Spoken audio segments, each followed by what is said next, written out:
Por eso proponemos el Bono Perú, una ayuda de 800 soles mensuales por un año. Habrán algunos que dirán no se puede. Bueno, yo les digo que sí se puede.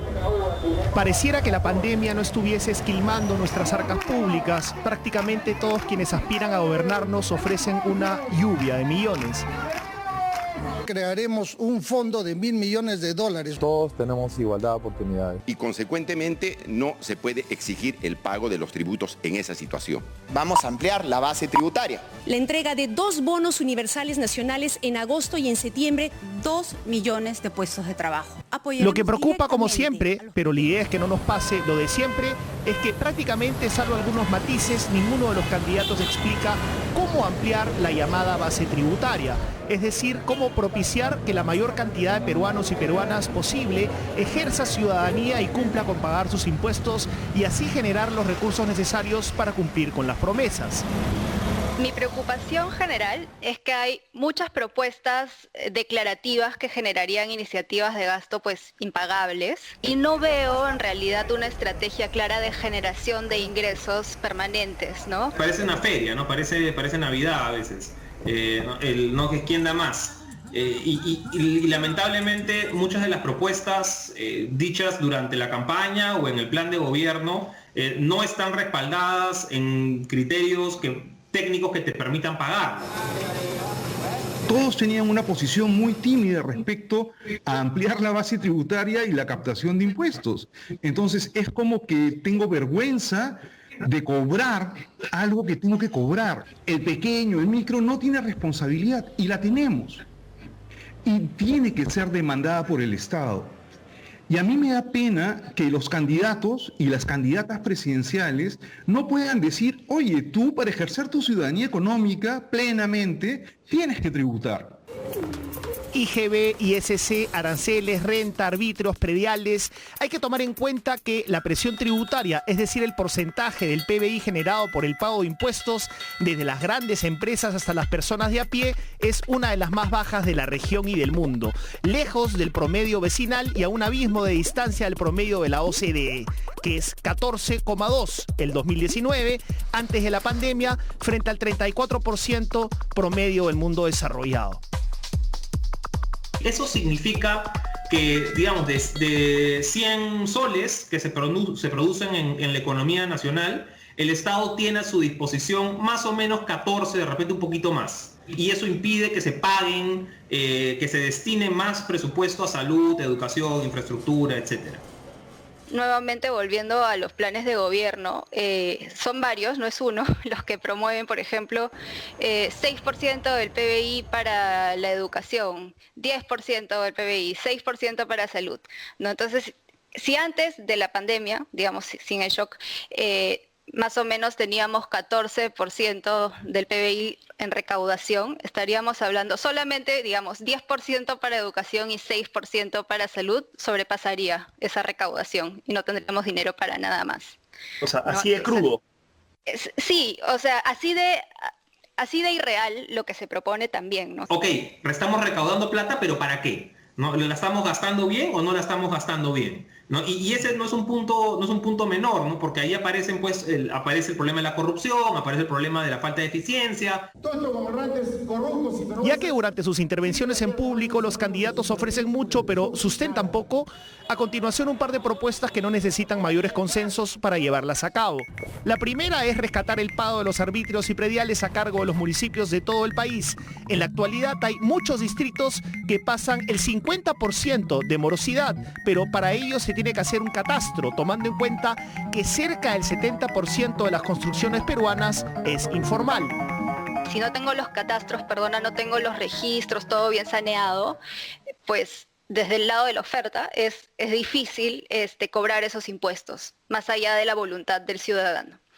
Y por el lado del ciudadano, por supuesto, hay un tema de educación cívica, ser buenos ciudadanos, contribuir a nuestro país, pero también, hay que decirlo, hay un tema de legitimidad o de calidad del gasto, ¿no? O sea, estamos hablando mucho de la generación de ingresos permanentes, importantísimo para la sostenibilidad fiscal, pero eso no va a mantener su legitimidad si por el lado del gasto no se hacen también los ajustes para no despilfarrar dinero, no reducir los problemas de corrupción que vemos constantemente y pues gastar con calidad, ¿no? Que finalmente el gasto que hace se traduzca en servicios de calidad para el ciudadano y que el ciudadano sienta que pues sus impuestos le rinden algún fruto. Podríamos tener una mejora en los ingresos tributarios de manera más o menos rápida y creo además justa. Claro, pero en ese punto lo que pasa es que no están registradas todas las propiedades, ¿no? Por ahí hay que empezar, pues. Ese es el... Si hace 70 años estoy esperando pistas, veredas, agua, mejoramiento de las condiciones de infraestructura, sí tengo algo que reclamar.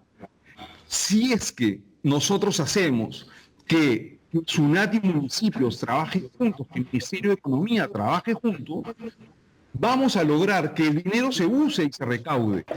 Que la gente sienta que se están haciendo cosas con su plata. Además de potenciar la fiscalización de la SUNAT para que paguen los que de verdad puedan pagar, es urgente simplificar el sistema tributario. La sola página web de la SUNAT espanta, pues atomiza en engorrosos trámites como de RUS o RER, dependiendo del tamaño de la empresa, el pago y propicia la onerosa necesidad de un contador. Actualmente el impuesto a la renta tiene una evasión del 34% y el IGB, el impuesto general a las ventas, alrededor del 50%. Acá de lo que se trata es de que tengamos un Estado, ¿no?, que pueda recaudar más y mejor, ¿no? Lo que no queremos es poner una estructura tributaria, no poner impuestos que incentiven a las personas o a no trabajar o a no invertir, ¿no?, o a esconder la contratación, a esconder la boleta. La SUNAT hace todo muy complicado. Es muy difícil su página web, entender su página web, es muy difícil. Uno depende de otras personas, de los contadores, para comprender el funcionamiento de la SUNAT. Eso es ilógico, porque además uno termina como empresario y como ciudadano, como profesional independiente, como aportante de recibo por honorarios profesionales, uno termina dependiendo de una persona que a la vez a la cual uno no le entiende. Entonces la SUNAT tiene que mejorar tremendamente su comunicación, tiene que mejorar y simplificar la manera como cobra y lo que nos cobra, y tiene que hacer una campaña enorme de comunicación. La otra urgencia, con la idea de no recargar con más impuestos a los que siempre pagan, es un gran debate sobre la legislación laboral. Ampliar el empleo formal, pero sin recortar derechos, pero sí haciendo algunas concesiones para que más compatriotas puedan acceder a la formalidad y no solo la mitad de la PEA. En este momento, por la pandemia, se han perdido más de 6 millones de empleos.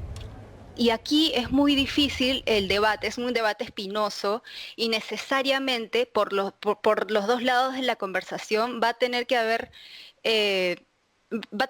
realismo y intenciones de debatir, ¿no? Porque el problema es que hay muchos dogmas detrás de ambos lados y finalmente no se llega a nada y no avanzamos. Creo que parte de lo que tenemos que empezar a conversar también, y que es una discusión, como decías tú, complicada, ¿ya?, es cómo hacemos para que sea más atractiva la formalidad sin tener tantos sobrecargos que hacen que muchas personas y trabajadores digan, oye, ¿sabes qué? Lo hacemos por debajo de la mesa nomás, ¿no? Págame los 1.000 o 2.000 soles en efectivo, no me descuentan AFP, no hay que pagar salud encima, ¿no? Ahí ya están incluidas pues mi CTS y mi gratificación y listo, ¿no? Mucho más fácil. Es algo que tenemos que conversar de manera, creo que muy seria y responsable, y no lo hemos logrado hacer hasta ahora, ¿no? En la medida que cambiemos el enfoque, en la medida que se hablen de estos temas como se tienen que hablar, que exijamos adultez. Ha sido increíble la poca capacidad de reconocer que uno tiene que cobrar impuestos y que hay que hacer un llamado, porque de esta salimos todos, pero salimos todos contribuyendo con el país, contribuyendo con el Estado y exigiéndole también. Los ciudadanos tenemos derechos, pero también deberes, y hablar de deberes en pandemia y en campaña no es popular.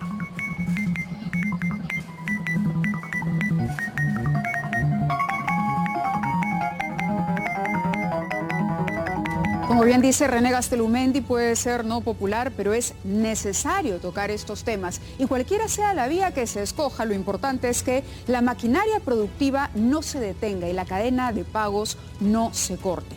¿Cómo hacer esto? ¿Cómo reactivar la economía? ¿Cómo echar a andar esa maquinaria con más fuerza cuando se encuentra uno insertado en una pandemia? ¿Cómo cuidar la economía y la salud al mismo tiempo? Esta es la segunda pregunta que le propusimos a los principales candidatos a la presidencia de la República.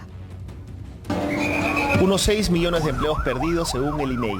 2 dígitos de pérdida del PBI, 11.12%, la tasa de crecimiento más baja en 3 décadas. Una base tributaria, es decir, las personas y empresas que pagan impuestos, de apenas 14% de este PBI. Aumento de la pobreza hasta 13 puntos porcentuales y, por supuesto, de la desigualdad. Es decir, pasamos del 26.9% de nuestra población al 39.9% por debajo de la línea de pobreza. Millones de personas. Falta de inversión privada, sectores enteros como turismo y restaurantes ahogados, dólar en altos históricos, superando los 3 soles con 70 y como cortina de fondo, la pandemia amenazando con causar aún más estragos, pues hemos superado ya las 100.000 muertes.